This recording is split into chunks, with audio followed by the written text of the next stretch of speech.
Good morning and welcome back to Valley News Now. I'm Adam Shalfo and I have two guests today. What a fun day it is. We got Brandie Haugen of Gate City Bank and Nicole Crutchfield, the planning director for the city of Fargo. Today we're talking about the Neighborhood Revitalization Initiative. Brandie, I'm going to pass the microphone to you, and if you wouldn't mind just telling us what you do for Gate City Bank and how you're involved in the initiative itself here.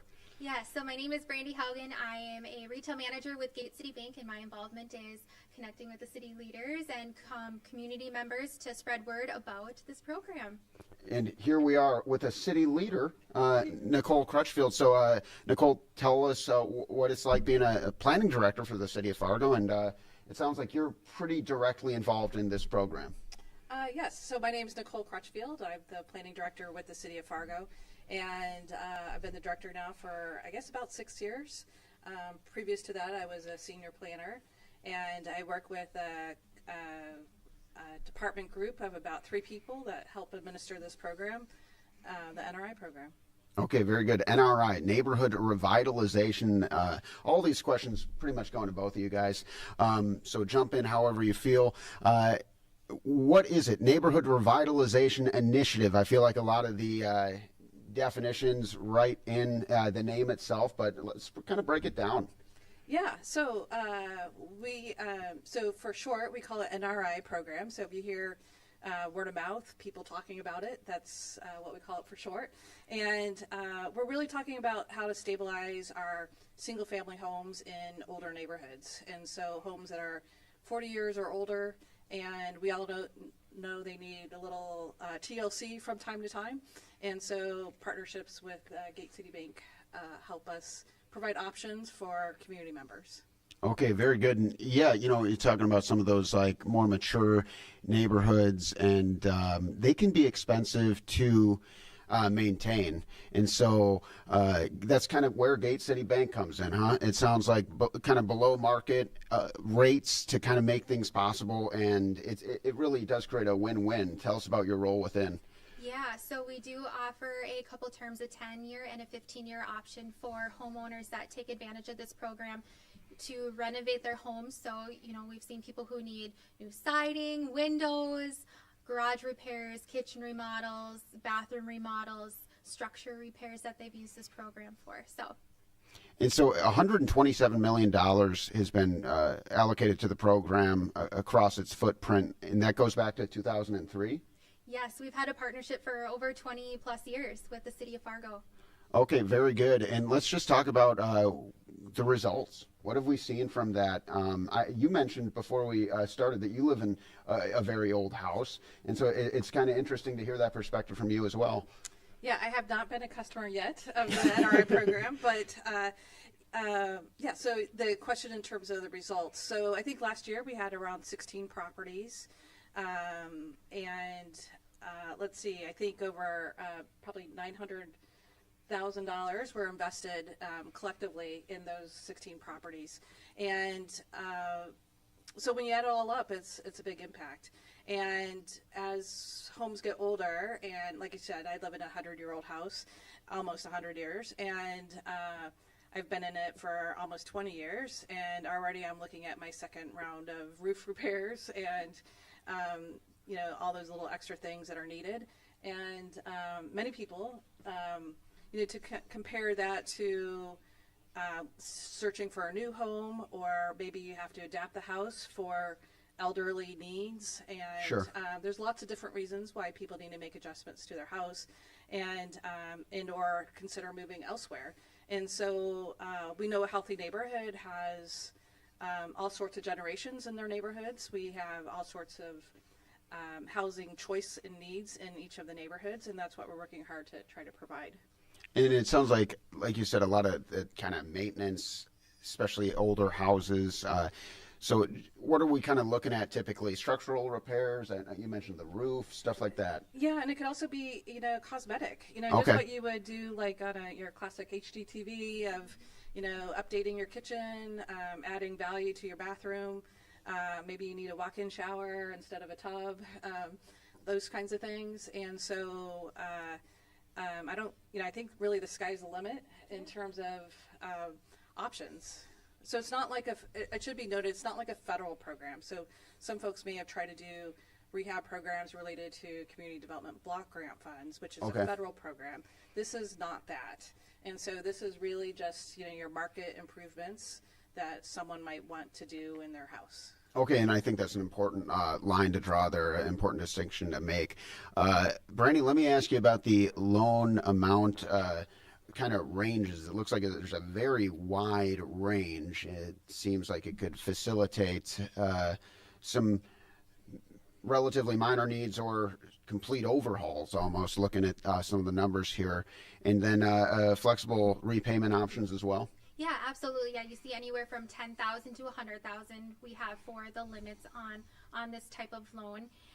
Repayment options, we have a 10-year and a 15-year option, depending on your situation and how much you're taking out and what you feel comfortable with. So.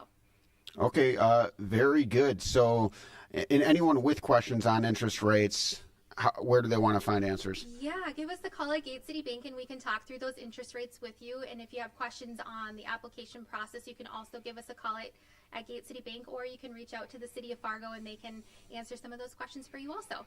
Now, you guys cleverly, but it sounds like also accidentally, picked two very fun days for when it opens and then when it closes. Yes. So are you going to wear like maybe a leprechaun suit for the day it opens and then like a ghoul costume on the day it closes? We were just talking, and I think we're all going to wear green that day, right?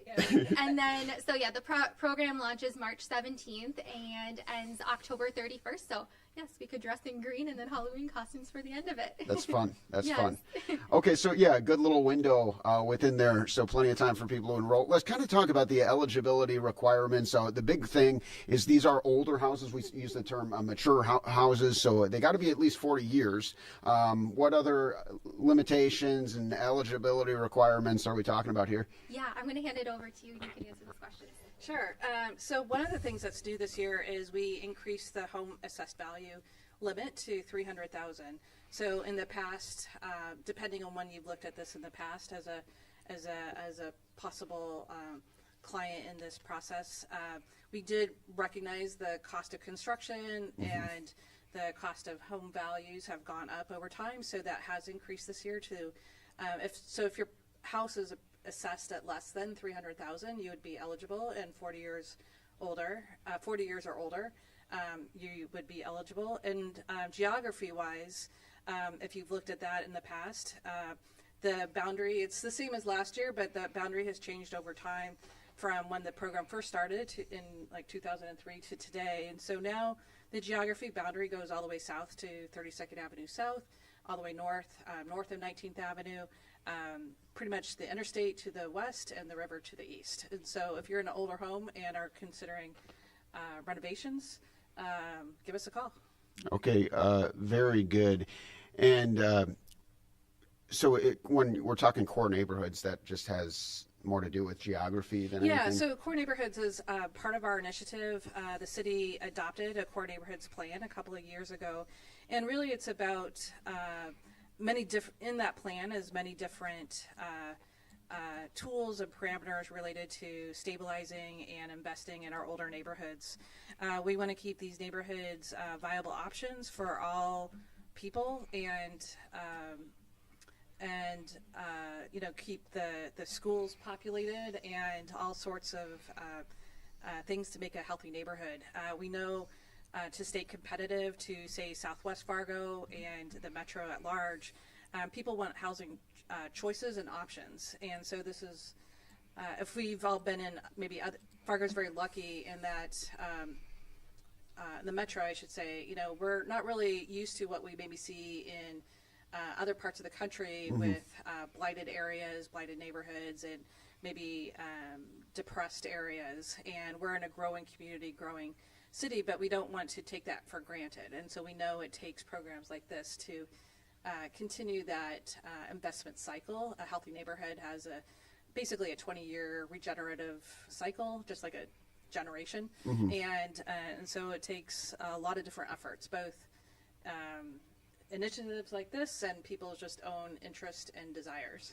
And so it kind of sounds like the two parties come together here, the third party being the citizens, the neighborhoods, right?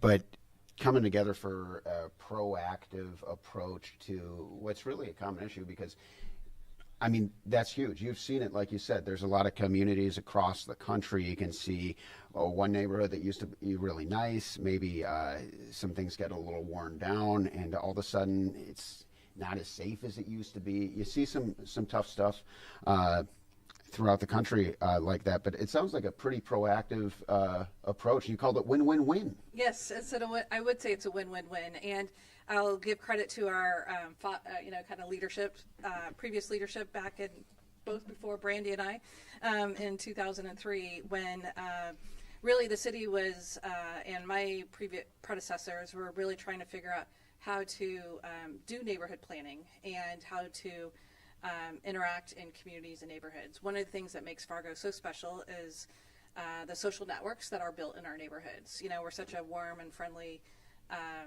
group of people, and we'd like to help each other out, and so one way to help keep that vitality is also investing and encouraging people to reinvest in their properties.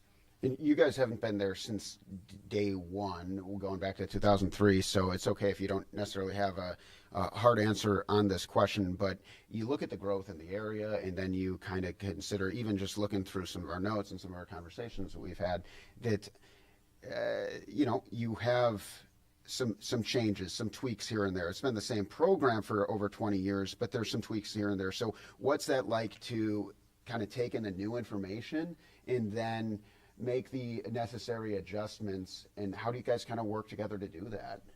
Yeah, I would say it's a conversation, really. So about once a year, the Gate City banking team reaches out to our office. We talk about what we've seen over the last year and maybe some tweaks or needs. And I'd be remiss to say that, Gate City Bank has similar programs in the rest of the metro as well, not just Fargo.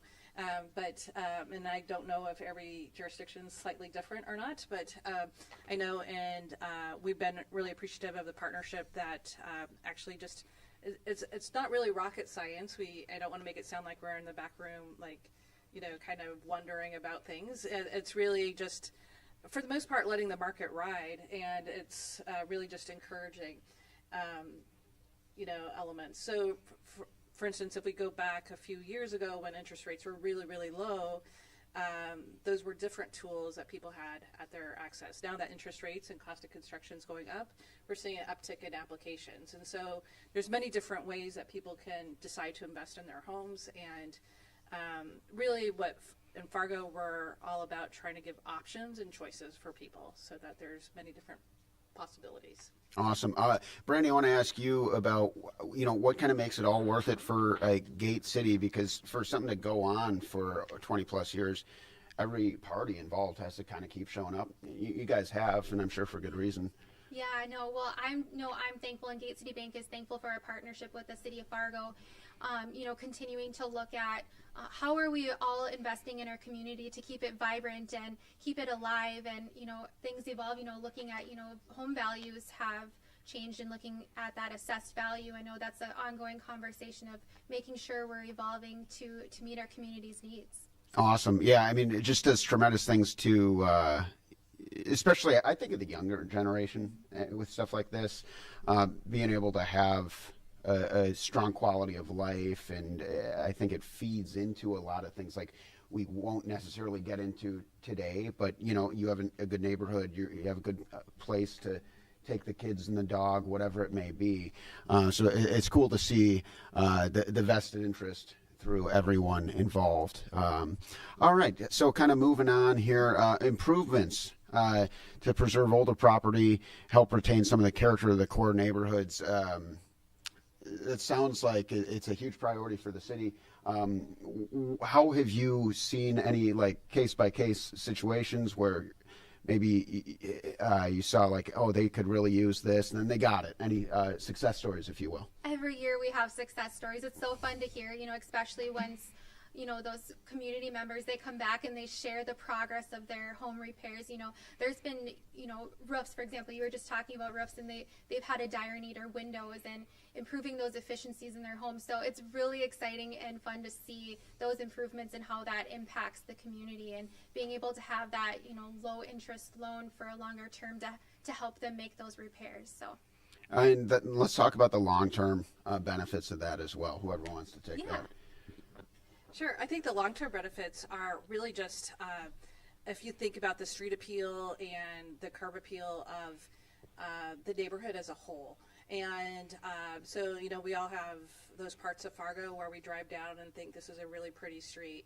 Well, it takes, lots of different people investing, keeping up their house, raking their lawn, mowing their lawn, so it's really about how does society work together to keep these neighborhoods in a high quality of life that everybody enjoys, and makes Fargo a great place to live. And so the long-term benefits really are about trying to provide options before blight happens, before the downward trend happens.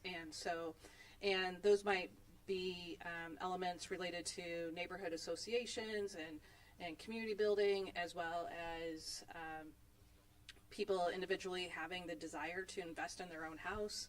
And it really just takes all of those pieces working together in order to create the quality of life that people enjoy.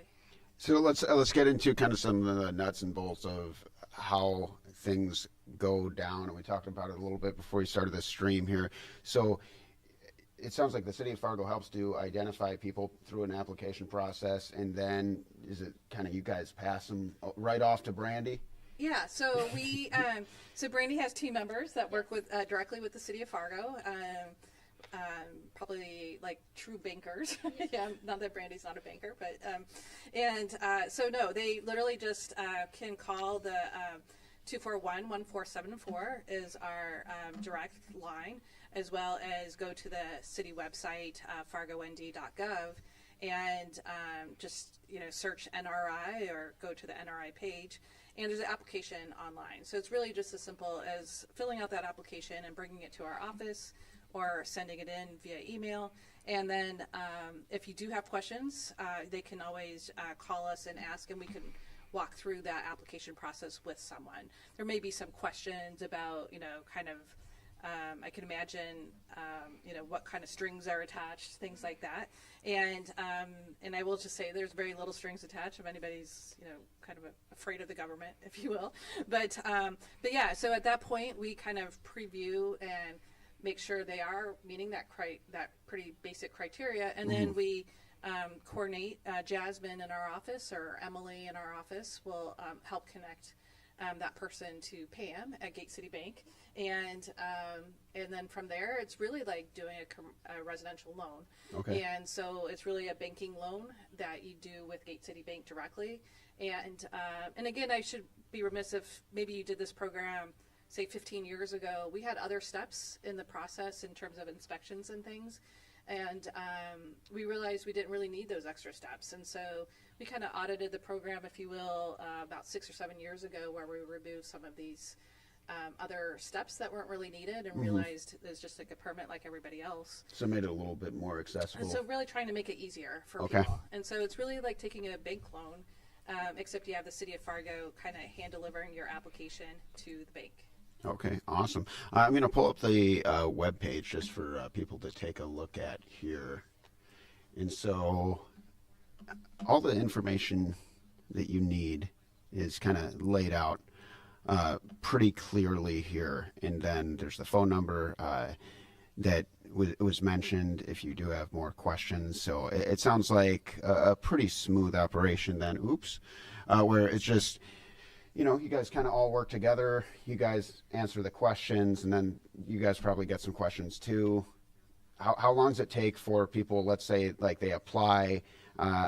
We said the 17th of March is when it opens, then it closes on Halloween, October 31st. How long does it take people to get approved or be able to kind of see some of that funding go towards their projects? Yeah, so once you submit your application, we get in touch with you right away to get that process started. All depends on the scope of your project, on timeline, and what documents that we would need to collect from you. So I don't have an exact time frame, but we do move that process along very quickly for you so that way you can get started on your project. Awesome. Well, thank you guys so much for joining me in studio here. Is there anything else that I may have missed as far as questions that need to be answered or important information you'd like to share? No, I don't think so. Just one other thing I was going to add to Brandie's, if that March 31st deadline is coming up, or March 17th. Opening. Yeah, opening. It's not a deadline, it's an opening.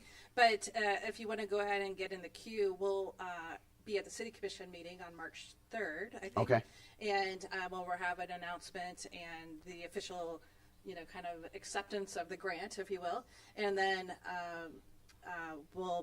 everything will be live and populated on our website by March 17th. But that doesn't mean people can't go ahead and call us with questions. Okay. Now They can get in line now. They can get in line, and then also if one of the first things is if you haven't started talking to contractors or getting estimates, it's always a good thing to do. And so sometimes you might that sometimes takes time. As I think the home builder shows is coming up in a couple of weeks, and so it's starting to think about. We know the construction season's pretty quick around here, and so thinking about these things and sometimes takes time with contractors. That's a good tip. Mm-hmm. Very good. Awesome. Brandie, anything else from you? No, you nailed it all. So thank you for having us. Oh, thank you guys so much. And thank you all for tuning in on Valley News Now. Have a great afternoon, and we'll see you next time.